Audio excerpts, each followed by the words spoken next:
ვარ ირაკლი შამათავა, აფხაზეთიდან, სამართლის დოქტორი, მწერალი, პროფესორი.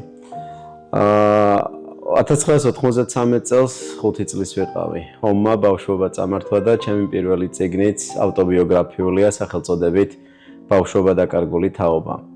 ეს წიგნის შემდეგ გარდაიქმნა მორი გამოცემად, რომელსაც დაერქვა გამშვები პუნქტი. ორად გაყოფილ საქართველოზე, ენგურს გაღმა და გამოღმა დარჩენილ ქართველებზე. ამის შემდეგ მესამე წიგნი, რომელიც გამომცემლობა ინტელექტმა გამოსცა ასევე 33 ამბავი აფხაზეთზე. წიგნი აერთიანებს აფხაზურ საგას, ომსა და მშვიდობაზე მოსაყოლ ამბებს და ამ ამბებში აფხაზეთი სხვანაირად არის დანახული. ომი და ფოტოგრაფია, ომი და ლიტერატურა, ომი და მხატვრობა. ომი, რომელსაც თითქოს და ერთი შეხედვით ერთი რაკურსი აქვს, წიგნში მრავალგანზომილებიანი არის და ეს არის ლიტერატურული პოლიტიკა, რომლითაც ჩვენ აფხაზეთში ვბრუნდებით.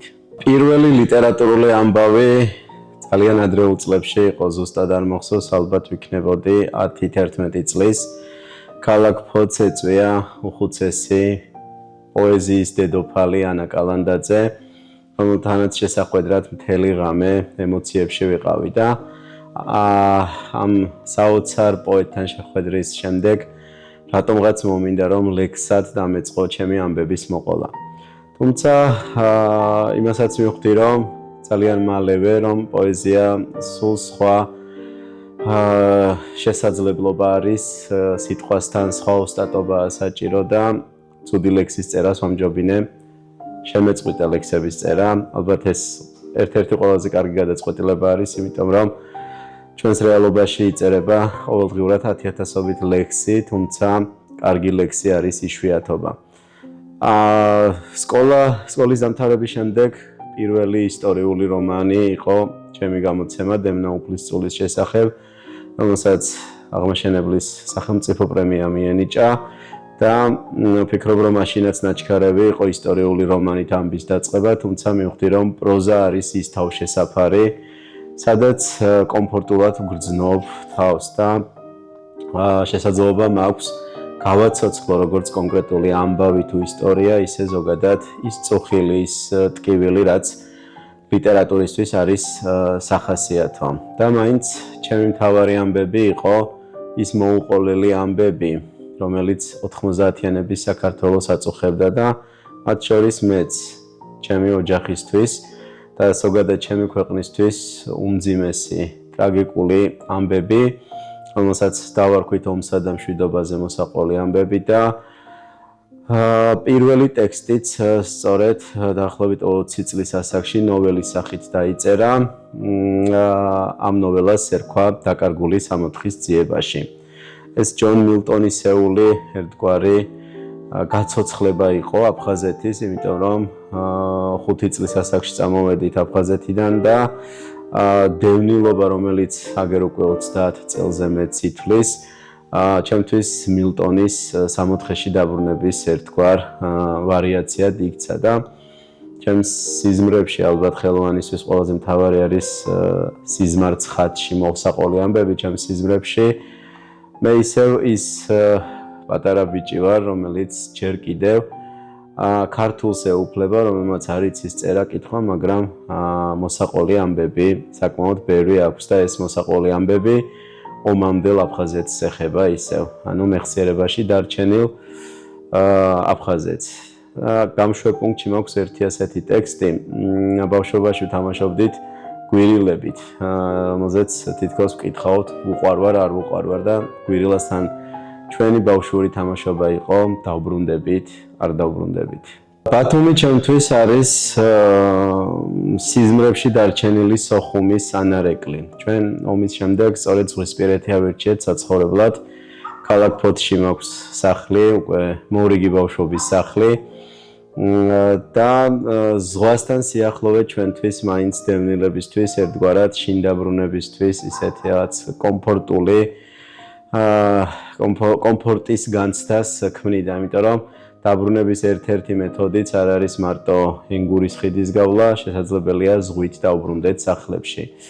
ბათუმთან ჩემი შეხვედრა სხვადასხვა ფორმატით დაიწყო და აი ამ ტურისტული ეგზოტიკით, თავბრუდამხვევი რაღაცა სიხარულის და ეგზოტიკის მქონე ქალაქში მე ჩამოვედი ალბათ 15 წლის წინ, როდესაც ჩემს მეგობრებთან ერთად ვატარებდით ფრიდონ ხალვაშის და ზურაბ გორგილაძის სახელობის კონკურსს სახელწოდებით ზღვაური. იმდენად დავმეგობდით შემდეგ ამ კონკურსთან, დავმეგობდით რა თქმა უნდა ამ ორი დიდი ხელოვანის ოჯახთან, რომ ბათუმი ჩემთვის გახდა ისეთივე ნავსაყუდელი, როგორიც არის ჩემთვის ომის შემდეგ უკვე ქალაქი ფოთი. ყველა თავისებურად ხსნის ბათუმს. ვიღაცისთვის ეს არის მუსიკა, ვიღაცისთვის არის მღელვარება, ვიღაცისთვის ზღვა, ზოგისთვის წვიმა.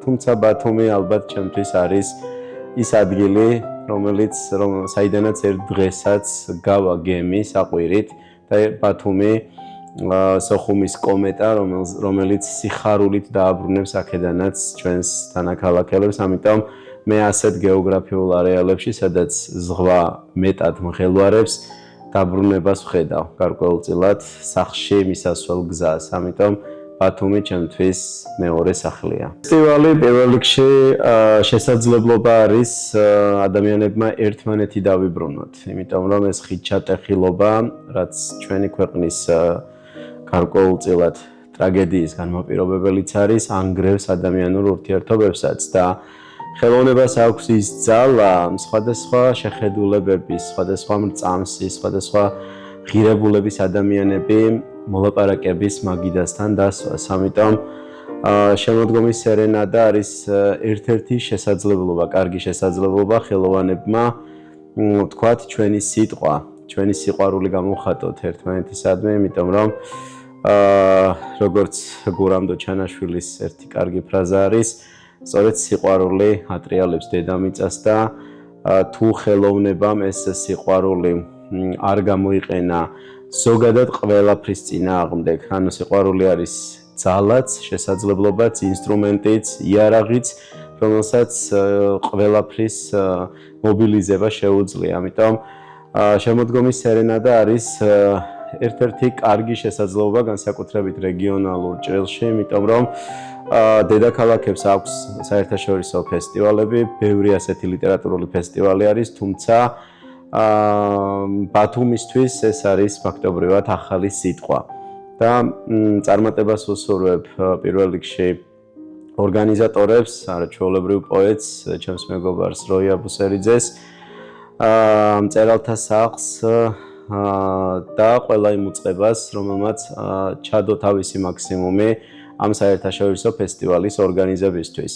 თუმცა ფესტივალის წარმატების საზომი ჩემი აზრით არის მისი უწყვეტი ხასიათი. თუ ის არ გაგრძელდება, შესაბამისად წარმატებაზე საუბარი ძნელია, თუმცა პოზიტიურად უნდა ვიყოთ, რომ მასშტაბები უფრო მეტად გაიზრდება და მთელი მსოფლიო, გარკვეულწილად ჩვენი ევროპის ქვეყნები იქნება, ამერიკა თუ სხვადასხვა კონტინენტიდან შემოუერთდებიან ამ ფესტივალს, იმიტომ რომ ფესტივალს აქვს მუსიკაც, აქვს თავისთავად პოეზიაც, პროზაც და ხელოვნების ბევრ მიმართულებას აერთიანებს.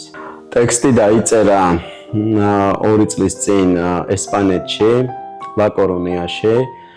შესავალი არის ეს ტექსტი და აქაც ზღვის განწყობა არის, ამიტომ ალბათ არჩევანს გავაკეთებ ლა კორუნიულ ამბებზე, რომელიც 5 ქალის აბედისწერო ისტორიას აერთიანებს, ანუ ქალები აფხაზეთიდან. ქათქათა ქალაქია ლა კორუნია, რაღაცით სოხუმის მსგავსი. თეთრი შენობები, ხის კარკასისგან შეკრული ძველთა ძველი. წაგრძელებული სახლები ისე ორგანულად ერწყმის ვიწრო ქუჩის ანარეკლს, თითქოს მთვარით განათებულ გემბანზე პაზლისგან აწყობილი დეკორატიული ნამუშევრები გამოეფინოთ. საპორტო ქალაქში თევზის და მცირეოდენი ნესტის სუნით ტრიალებს. სუნი ბავშვობას გახსენებს.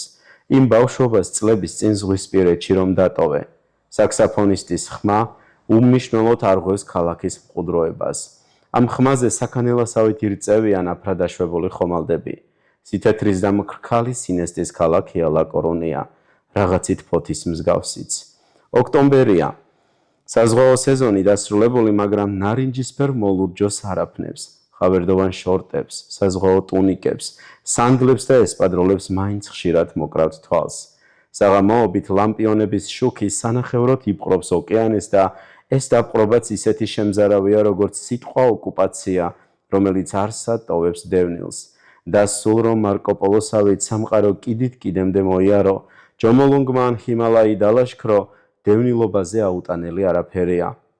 საკუთარ ჩრდილივით აგედევნება თეატრებში, მუზეუმებში, ბიბლიოთეკებში, საქორწინო ცერემონიებსა თუ დაკრძალვის პროცესიებზე თავიდან ეჩვევი, მერე ზიზღი გეუფლება, ბოლოს კი ძაფზე სულის დაკიდების რიტუალი ვითაა აფხაზური დუენდე, ესპანურსავით ინტიმური და შეუცნობელი. ხვდები რომ შესაძლოა უცხოთა მიწაზე მოკვდე, მაგრამ რაღაც წარმართული ჩვეულებით დაბრუნდე შინ. ამიტომაც მგონია აფხაზური დუენდე ომგამოვლილ ადამიანებზეა, იმ პერსონაჟებზე, რომლებიც თავად წერენ ომის ოდისეას. ბოლოს და ბოლოს აფხაზური ამრაც ესპანურ მზესავით მეწამულისფერია, ზუსტად ისეთი სახიფათო, როგორც კორიდაზე ტორეადორის და ხარის დუელი.